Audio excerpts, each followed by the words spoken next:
నాడీ జాతకములు. అనురాధ ఒకటో పాదం. జన్మనామము నాగరాజు. అదృశ్య రత్నము కెంపు. ధరించకూడని రత్నము నీలము. జాతకుడు సకుల జనుల చేత పూజింపబడును. సోదర అన్య ప్రజావర్గము చేత చింతలు. పరదేశవాసములమున హృదయోద్విగ్నత చింత ఉండును. బంధు బాంధవ్యముల వలన సుఖము ప్రాప్తించును. ప్రభు మూలక లాభములు కలుగును. యువతీ స్వర్త వ్యాపారాతిశయ విభుడో లేక ప్రభుడో ఎగును. ప్రథమ సంతానము లేక గర్భము నష్టమగును. ధన సంపాదన యందు చతురత కలిగి మాయ మాటలతో దుష్టులను వశపరుచుకొనును. పైత్రీయ సంబంధ గృహమున ఉండనేరాడ. చిరంజీవి సదా రోగి ఎగును. కులాలంబన పరుడు. నిశ్చితాభిప్రాయములు కలవాడు. సుందర శరీరుడు అయి దేహాంతమున వైకుంఠములకు పోవును. జాతకును జననీ జనకులకు అతి కష్టములు. అతి పరిశ్రమతో సాహస కార్యసిద్ధి, రాజకృప, అతులతి కీర్తి, లాభములు కలుగును. భార్య సంతతి వలన కలుసుదు బుద్ధి కలిగి ఉండును. జాతకుని శరీరము వృద్ధి క్షీణకాంతులతో ఉండును. బుద్ధి గలవాడు గుహ్య రోగి, పరశ్రీరమణుడు, విదేశవాసుడు, జనకలహ ప్రియుడు ఎగును. శాస్త్రనాశనం, రాజదండన లేక మిత్రవశమున ధననాశనము, చతుస్పాద జంతుపీడ, పరదేశాటంలో మార్గమధ్యాన బిల్లాది నిషాద జనపీడలు కలుగును.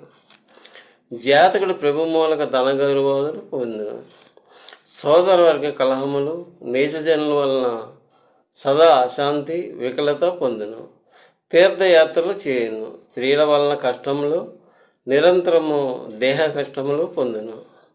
వ్యాపార విషయంలో ధనలాభం ఉండకపోవడం జరుగును. ధనవృద్ధికరుడు, కమల నేత్రములు గల స్త్రీ సంప్రాప్తము అగును. ఆమె వలన సుఖము కలుగును. ధనధాన్యముల చేత అతి సుఖము. స్వగృహమున లక్ష్మీ ప్రసన్న చిత్రాలు అగును. దశాక్రమ వృద్ధి, కుటుంబమున గౌరవయోగము, సద్రూప స్త్రీ సంతాన యోగ్యతలు, భూమి ధనము కలుగును. వాద్య లాభములు కలుగును. జాతకుడు రాజకోశాధ్యక్షుడు అగును. యవనమునందు సుఖములు కలుగును.